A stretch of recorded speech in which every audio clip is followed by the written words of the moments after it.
Herkese merhaba sevgili arkadaşlar. Sonbahar ve kış aylarında gelişen sinüzit, faranjit, laranjit, nezle ve soğuk algınlığı gibi üst solunum yolları enfeksiyonlarıyla ortaya çıkan öksürük birçok kişinin yakındığı bir sorun.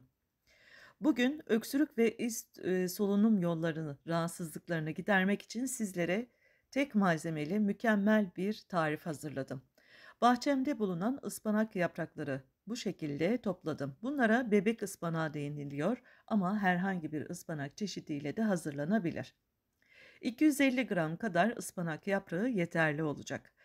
Ispanakların gayet güzel yıkanması gerekiyor. Öncelikle bir kere bir duru suyla yıkadım ve ardından sirkeli suyla yıkıyorum şöyle ve bu sirkeli suda 3-5 dakika kadar bekletin. Ardından bir kere daha durulama yapın.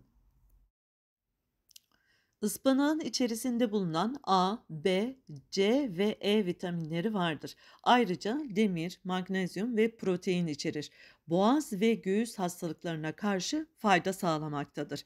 Vücudun gereksinim duymuş olduğu vitaminleri vücudumuza takviye etmiş oluyoruz bu yöntemle birlikte. Ayrıca ıspanak bağışıklık sisteminin güçlenmesine de yardımcı olmaktadır. Karaciğerin temizlenmesine büyük katkılar sağladığı gibi metabolizmayı hızlandırır, demir eksikliğini giderir ve kemiklerin gelişimine katkıda bulunur. Ispanağın faydaları gerçekten saymakla bitmiyor arkadaşlar. Şimdi burada kullanacağım birkaç yaprak ıspanak yaprağını bu şekilde küçük parçalar halinde kesiyorum ve uygun olan bir tencerenin içerisine bunu aktaracağız. Hazırladığımız bu kür bizim 2 günlük kürdür arkadaşlar. 2 gün üst üste bu şekilde bunu tüketiyoruz. Ertesi gün tekrar hazırlıyoruz aynı şekilde. Bu durum ortadan kalkana kadar bu karışımı bu şekilde hazırlayıp yararlanabilirsiniz. Ve şimdi üzerine 1 litre su ekliyorum ve ocağıma götürüp bunu kaynamaya bırakıyorum. Kaynama aşamasına geldikten sonra 3-5 dakika kadar daha kaynatmaya devam ediyoruz. Daha sonrasında ilk sıcağı çıktıktan sonra ya da soğuduktan sonra bunu bir sürahinin içerisine aktaracağız.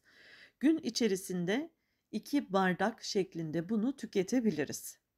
Yani birini sabah kahvaltısından önce, diğerini gece yatmadan önce şeklinde. Hem sağlığa faydaları olacak, hem bağışıklığı güçlendirecek, hem de öksürük sorunundan sizi kurtarmış olacaktır.